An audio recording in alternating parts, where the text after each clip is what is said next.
The ministers from 10 member states forming the Specialized Committee of Finance Ministers, their job is proposing practical ways of collecting the 0.2% levy on their import taxes as agreed during the January summit in Kigali, Rwanda. The collections should resolve African Union Commission budgetary constraints. We cannot overturn the decision that was taken by our heads of state and government in Kigali. But rather, our responsibility here is to see how best this decision that was taken in Kigali can be very swiftly implemented. The continental body, the African Union Commission, has all along been financially dependent on external support. Leaders say that the time to end that is now or never. We can't just jump from where we are to complete self-reliance. We should do this incrementally.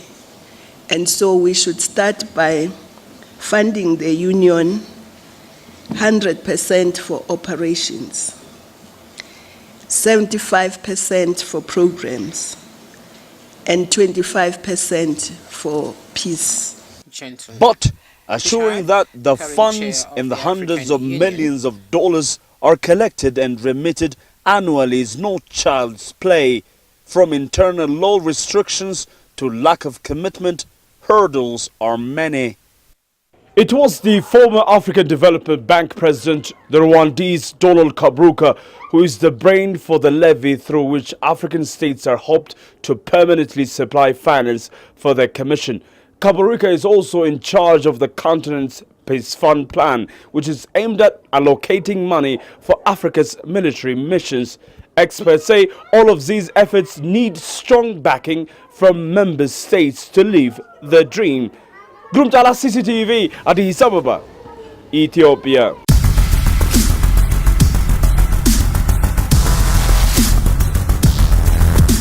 The Kenyan President Uhuru Kenyatta is urging commercial banks in the country to work closely with all their stakeholders, clients, of course, regulators as well, and of course related businesses to provide affordable credit to citizens and enterprises alike. He is, of course, as you will recall, assented to a law on August 24th capping commercial interest rates at a maximum of 400 basis points over the central bank's policy rate, which currently stands at 10.5%.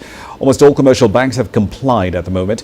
Prior to this law, borrowers had been on a flexible interest rate pricing regime with weighted average lending rates of at least 17% as far back as July. The president is now calling for further reforms in the financial sector to increase savings and investments as well.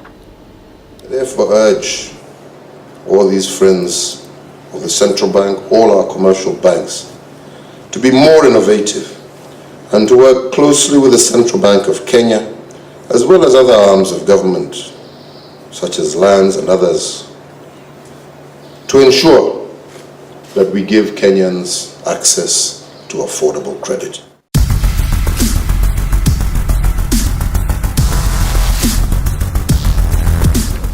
The facility is one of a raft of measures the central bank announced Thursday aimed at breathing life back into a shrinking economy. Gold mining, though, is bucking the trend. Output has gone up 25% from the same period last year. 10.7 tons have been delivered up to June. The $20 million fund should ramp that up to 24 tons by year end.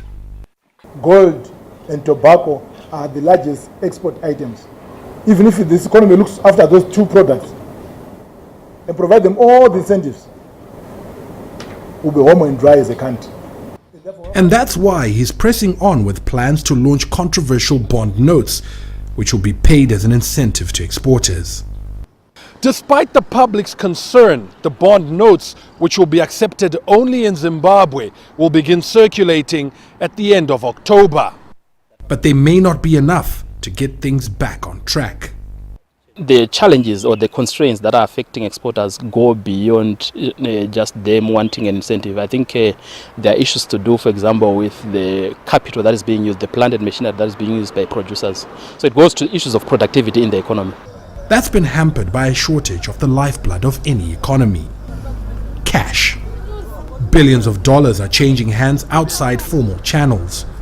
The resultant queues at banks haven't disappeared despite promises by the authorities. It's really a problem of confidence in the economy, confidence in Zimbabwe. How do we bring confidence back into the economy? Government hopes reforms currently underway to ease the doing business environment will do just that. Farai Mwakutuya, CCTV, Harare, Zimbabwe.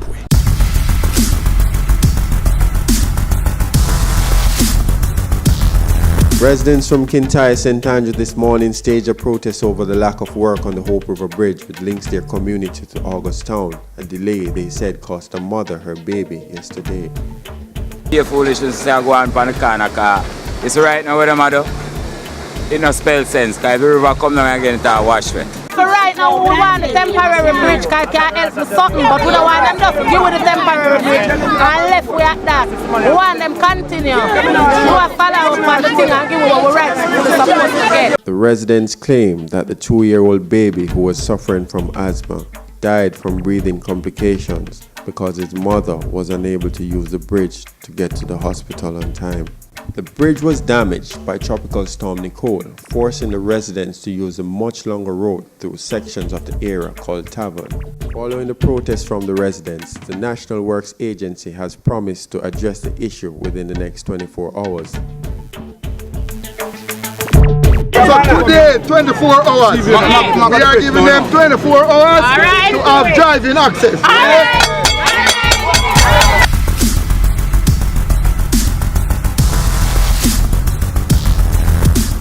Motor vehicles are said to be out of the reach of the average Jamaican. This is largely due to the government's high motor vehicle tax policy, which drives up prices at point of sale.